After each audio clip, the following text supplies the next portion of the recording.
తెలుగు రాష్ట్రాల్లో ఆయన పెద్ద మనిషి.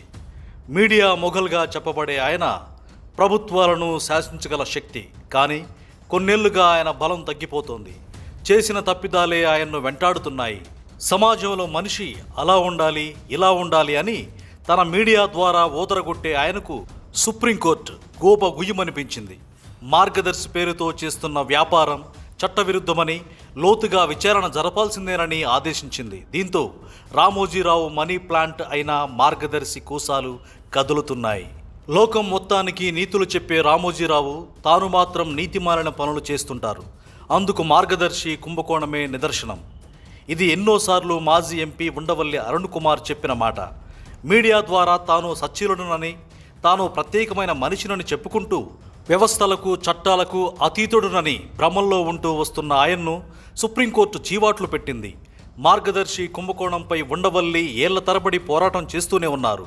రామోజీ మాత్రం వ్యవస్థలను శాసిస్తూ చాలా తెలివిగా మోసం చేస్తూ వస్తున్నారని ఉండవల్లే పలు సందర్భాల్లో చెప్పుకొచ్చారు. కానీ ఇప్పుడు గూడుపుటాన్ని బయటపడింది. సుప్రీంకోర్టే కుండ బద్దలు కొట్టింది. నిబంధనలకు విరుద్ధంగా వేల కోట్ల డిపాజిట్లు సేకరించడమే కాకుండా చిట్ పాటదారులకు సైతం ప్రైజ్ మనీ కూడా ఇవ్వకుండా వాళ్ళను ఇబ్బందులు పెట్టారు. ఇప్పుడు ఆ పాపం పండింది. సుప్రీం దెబ్బకు ఆకాశంలో విహరిస్తున్న రామోజీరావు నేలకు దిగారు. మార్గదర్శి కుంభకోణంలో నమోదైన కేసులను గతంలో తెలంగాణ హైకోర్టు కొట్టివేయడాన్ని సుప్రీం తీవ్రంగా తప్పుపట్టింది. అంతేకాదు మరో 6 నెలల్లో సమగ్ర విచారణ జరపాలంటూ ఆదేశాలు జారీ చేసింది.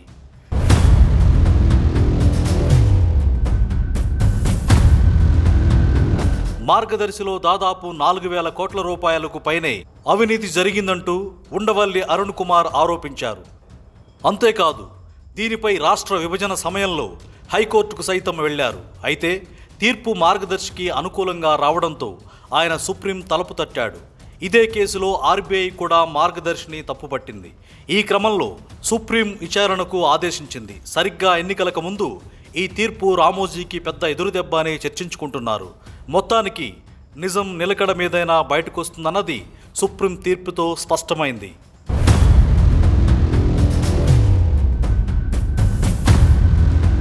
Please subscribe dot news.